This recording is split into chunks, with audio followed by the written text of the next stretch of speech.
सभी का बगरू महिला महाविद्यालय में मैं डॉक्टर उमा रानी दुबे हार्दिक अभिनंदन करती हूँ। आप सभी का हर पल शुभ हो, आपके शुभ की कामना करती हूँ। आज अनिवार्य हिंदी की इस क्लास में हम तुलसीदास के पद को समझेंगे। तुलसीदास के इस पद की व्याख्या पढ़ेंगे। आप सभी जानते हैं तुलसीदास भक्ति काल के राम भक्ति शाखा के प्रमुख भक्त कवि हैं। तुलसीदास के आराध्य राम हैं। उन्होंने राम की महिमा का गुणगान किया है। अनन्य भक्त हैं राम के, दास भाव की भक्ति की है उन्होंने। तो आइए तुलसीदास की रचना विनय पत्रिका में तुलसीदास जी क्या कहते हैं, इस पद में वो क्या कहते हैं। इस पद में तुलसीदास जी अपने मन को समझाते हुए उसे उपदेश देते हैं, उसे समझाने का प्रयास करते हैं। और तुलसी की रचनाओं में विनय पत्रिका ब्रज भाषा में लिखी है। उन्होंने विनय पत्रिका की रचना ब्रज भाषा में की है। तो आइए ये उनकी रचना विनय पत्रिका में तुलसीदास जी इस पद में क्या भाव व्यक्त करते हैं, क्या उन्होंने अपने और संसार के लोगों से कहा है। आइए विनय पत्रिका तुलसीदास की रचना और उसका यह पद है। सुनमन मूढ़ सिखावन मेरो, हरिपद विमुख लयो न काहू सुख, सठ ये समझ सबेरो, बिछुरे शशि रवि मन नयन ते, पावत दुख बहुतेरो, भ्रमत श्रमित निस दिवस गगनमय, तहि रूपु राहु बड़ेरो, यद्यपि अति पुनीत सुर सरिता तिहुपुर, सुजस घनेरो, तजे चरण अजहू न मिटत नित, बहिबो ताहु केरो, छुटे न विपति भजे बिन रघुपति, श्रुति संदेह निबेरो, तुलसीदास सब आस छाड़ी करे, हो राम को चेरो। ये इनका आज का पद है। और इस पद में तुलसीदास जी क्या कहते हैं, तो संदर्भ और प्रसंग।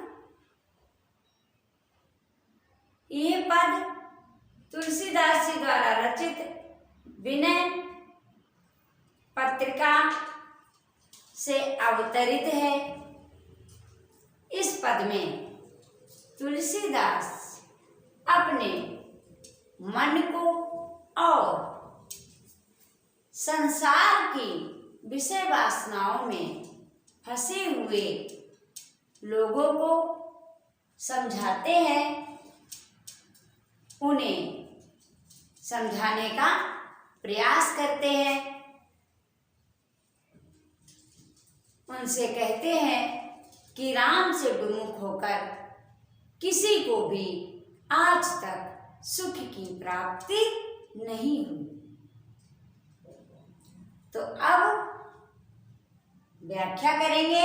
संदर्भ और प्रसंग आपको हमने बता ही दिया है, तो व्याख्या की ओर बढ़ने से पहले हम कुछ शब्दों का अर्थ समझ लें। जैसे मूढ़ माने मूर्ख, सिखावन माने मैं जो समझा रहा हूं समझ लो, हरि माने परमात्मा, श्री राम, पद माने चरण, विमुख माने दूर हुए, काउसु, सठ माने दुष्ट मूर्ख, सबेरो माने शीघ्र, जितना शीघ्र तुम समझ लो, शशि माने चंद्रमा, रवि माने सूर्य, मन और नैनन से, दुख दुख है, बहुतेरो माने अत्यधिक, भ्रमत माने भ्रम में, श्रमित माने थके हुए, निश माने रात्रि, दिवस माने दिन, गगन माने आकाश मंडल, रिपु माने शत्रु, और राहु आप सभी जानते हैं कि जब हमारे यहाँ सूर्य और चंद्रमा का ग्रहण पड़ता है तो कहते हैं उसे राहु सता रहा है। तो राहु जद्दब माने यद्दब, पुनीत माने पवित्र, सुर माने देवता, सरता माने नदी। तो देव नदी, देव नदी किसे हम कहते हैं? एक साधारण सा प्रश्न भी है। सूर्य सरता का अर्थ हुआ गंगा, और देव नदी हम गंगा को ही कहते हैं। गंगा को हम भागीरथी भी कहते हैं। सुजस माने यश, घनेरो माने घना अत्यधिक, चरण, तजे माने त्याग, अजहू माने अब तक, मिटत माने मिट नहीं पा रहे, नित माने निरंतर प्रतिदिन, विपत्ति माने जो कष्ट आते हैं, बिन माने बिना, रघुपत माने श्री राम, श्रुति माने वेद, संदेह माने शंका, निबेरो माने दूर करना, आस माने आसरा विश्वास, चेरो माने सेवक दास। तो अब हम व्याख्या प्रारंभ करें। व्याख्या देखिएगा। तुलसीदास जी कहते हैं, मेरे मूर्ख मन, मन मेरे मूर्ख हो। तुलसीदास जी कहते हैं, ये मेरे मूर्ख मन, मैं तुम्हें जो समझा रहा हूं, सिखा रहा हूं, उसे सीखो, समझो। मैं तुम्हें क्या समझा रहा हूं? जो भी हरिपद श्री राम के चरणों से विमुख हुआ, अर्थात जो भी उनके चरणों से दूर हुआ, उसने कभी सुख नहीं पाया। हे मेरे मूर्ख मन, मैं तुम्हें समझा रहा हूं, समझ लो कि श्री राम के भक्ति कर लो। श्री राम की भक्ति के बिना कोई भी सुख की प्राप्ति नहीं कर पाया।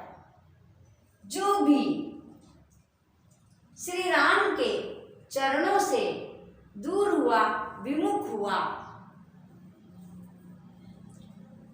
उसने कभी सुख नहीं प्राप्त किया। मूर्ख, यह बात तुम जितनी जल्दी समझ जाओ, समझ लो। हे मेरे मूर्ख मन, तुम मेरी बात जितनी जल्दी समझ जाए तो अच्छा है। जितना शीघ्र तू समझ लेगा उतना अच्छा होगा। अब तुलसीदास जी आगे क्या कहते हैं? बिछुड़े शशि रवि, देख मेरे मूर्ख मन, श्री राम के मन और नयनों से, मन और नयनन से चंद्रमा और सूर्य दूर हुए तो देखो कितना अधिक दुख पा रहे हैं। चंद्रमा और सूर्य परमात्मा के मन और नयनों से जो दूर हुए तो देखो कितना दुख पा रहे हैं। भ्रमण करते ही रहते हैं, निरंतर रात दिन आकाश में चलते ही रहते हैं, भ्रम में पड़े ही रहते हैं। ऐसे भ्रम में पड़े कि निरंतर वो चलते ही रहते हैं। थके होने पर भी, थके हुए रात दिन निरंतर वो चलते ही रहते हैं, उन्हें विश्राम नहीं मिल पाया। निरंतर चलते रहते हैं, थके रहते हैं, थके होने पर भी निरंतर गतिमान रहते हैं और उस पर राहु शत्रु उन्हें सताता है, उन्हें कष्ट देता है। तो देखो राम से विमुख होकर किसी को भी सुख की प्राप्ति नहीं हुई। जब तक आगे क्या कहते हैं देखिएगा, आगे तुलसीदास जी और समझाने के लिए कहते हैं मन को और हम सभी आपको समझाने के लिए आप क्या कहते हैं, यद्यपि गंगा नदी अति पुनीत है, पावन है, तिहुपुर तीनों लोकों में, पुर माने गांव लोक, तिहुपुर तीनों लोकों में उनका यश फैला हुआ है। यद्यपि गंगा पावन है, पुनीत है, तीनों लोकों में उनका यश फैला हुआ है, लेकिन उन्हें भी दुख प्राप्त हो रहा है, उन्हें भी दुख है। क्या कहते हैं कि तीनों लोकों में उनका यश फैला हुआ है। उन्होंने चरण अझऊ तजे चरण अझऊ न मिटत, वो श्री राम के चरणों से दूर हुई तो आज तक निरंतर बह रही हैं, बहती जा रही हैं, आज तक उन्हें विश्राम नहीं मिला, निरंतर बहती ही रहती हैं, बहती ही रहती हैं। एक बार पुनः देख लीजिएगा, यद्यपि गंगा अत्यधिक पुनीत है, पावन है और गंगा पावन का यश तीनों लोकों में फैला हुआ है, उनकी तीनों लोकों में प्रसिद्धि है, फिर भी श्री राम के चरण से दूर हुई, श्री राम के चरणों से वो दूर हुई तो नित्य बहती ही रहती हैं, उनको आज तक विश्राम नहीं मिला, निरंतर वो बहती जा रही हैं। आगे देखिएगा तुलसीदास जी क्या कहते हैं, छुटे न विपत भजे बिन रघुपति। तुलसीदास जी कहते हैं कि श्री राम के भजन के बिना, परमात्मा की भक्ति के बिना, श्री राम के भजन के बिना कोई भी विपत्ति दूर नहीं हो सकती।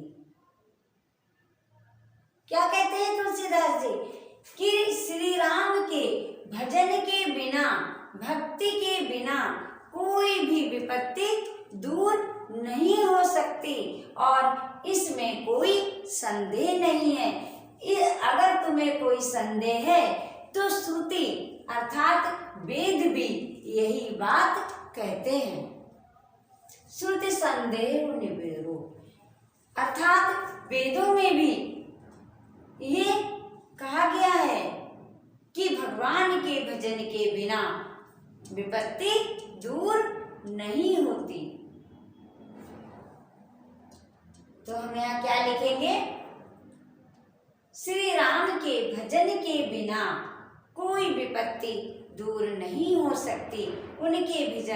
उनके भजन के बिना ही कोई कष्ट दूर नहीं हो सकता। इस बात का वेद भी निवारण करते हैं, यानी इस संदेह को वेद भी दूर करते हैं। वेदों में भी यही कहा गया है कि भगवान के भजन ही सत्य है, परमात्मा का भजन ही सत्य है। तो हम इन दो पंक्तियों में क्या लिखेंगे?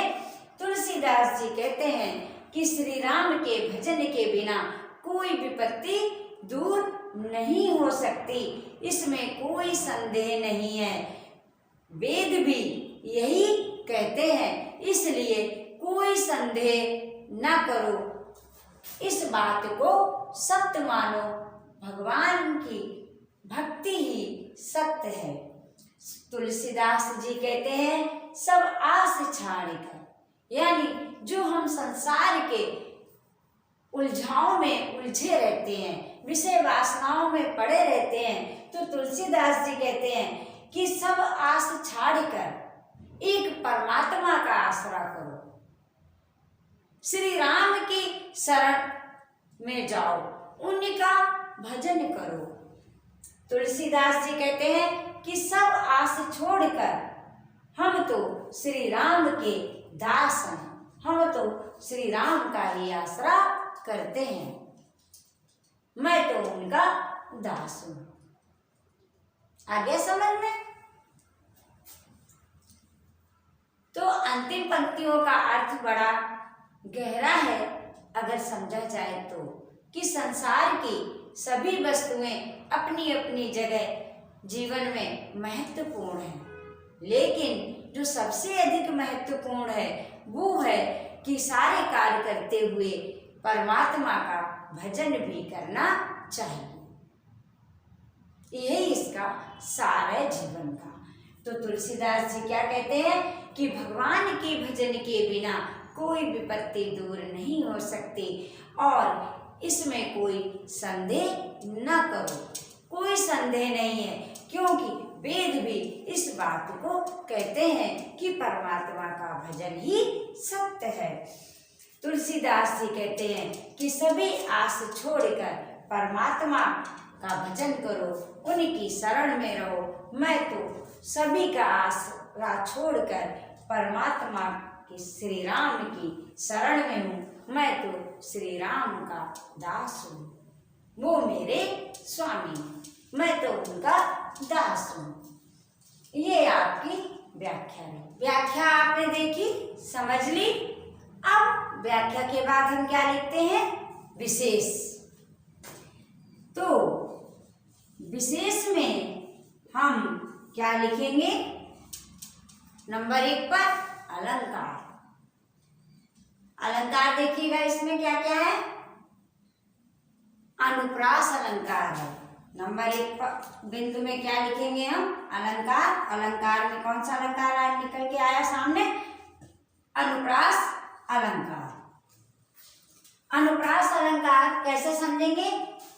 एक वर्ण की जहां बार बार आवृत्ति होती है, अर्थात एक वर्ण की एक से अधिक बार आवृत्ति होती है, वहां पर अनुप्रास अलंकार होता है। और इसमें एक दूसरा अलंकार भी है। चंद्रमा, सूर्य, गंगा, इनके उदाहरण देकर उन्होंने समझाया है कि राम की भक्ति कीजिए, परमात्मा का भजन कीजिए, क्योंकि ये दूर हुए तो इनकी आज क्या दशा है? निरंतर चलते रहते हैं, निरंतर बहती रहती है गंगा। तो कौन सा अलंकार आएगा? उदाहरण। उदाहरण कौन सा अलंकार आएगा? उदाहरण अलंकार। और 1 नंबर 3 पर भी अलंकार है, वो है काव्यलिंग अलंकार। कारण बताया जा रहा है, कारण सहित बात कही जा रही है कि अगर दूर हुए तो ये गति होती है। कथन कहा जाए और उस कथन का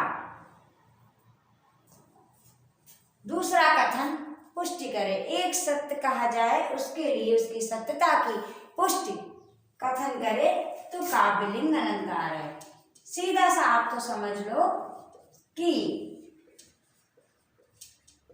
कहा गया है कि अगर आप दूर होंगे तो आपको इनकी तरह परिणाम भोगना पड़ेगा।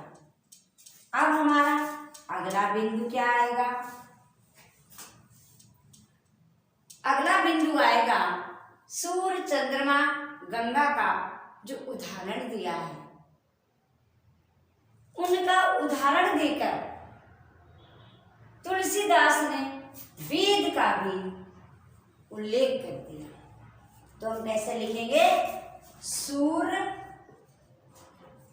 चंद्रमा, गंगा, सूर्य, चंद्रमा, गंगा आदि के उदाहरण देकर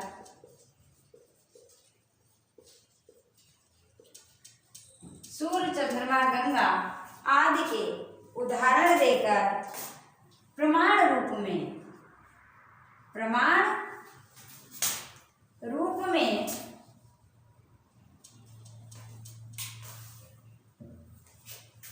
देकर प्रमाण रूप में वेदों का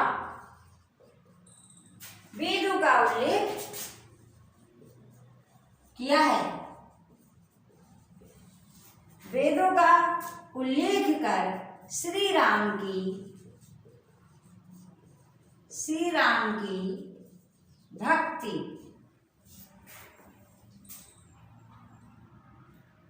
श्री राम की भक्ति करने का उपदेश दिया है या उपदेश दिया गया है। सूर्य, चंद्रमा, गंगा आदि के उदाहरण देकर प्रमाण रूप में वेद का उदाहरण दे दिया कि वेद इस संदेह को दूर करते हैं, क्योंकि वेद भी कहते हैं।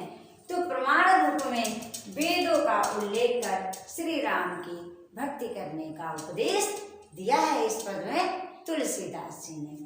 आपको बताएं कि तुलसीदास जी ने जो श्री रामचरितमानस लिखी वो अवधी भाषा में लिखी है, और उन्होंने ये विनय पत्रिका जो लिखी है, श्री राम से उन्होंने विनय की है। आप मेरे संसार के बंधनों को दूर कीजिए, आप मुझे अपनी शरण में ले लीजिए। विनय की, अनुनय की, प्रार्थना की, तो वो ब्रज भाषा में। तो ब्रज भाषा का प्रयोग हुआ है और नंबर 4 बिंदु है पद सुगे है।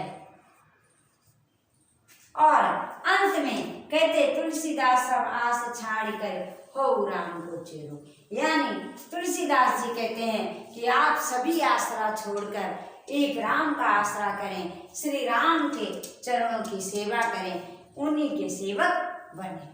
तो उन्होंने यहाँ पर अपनी भक्ति, अनन्य भक्ति का भी प्रमाण दिया है। तो इस तरीके से ये आज आपका जो विशेष था इस व्याख्या का पूरा हो गया है, और हमारी समझ में आपको ये व्याख्या आ गई होगी। और आज इतना ही, अगली बार अगला पद पढ़ेंगे। ठीक है।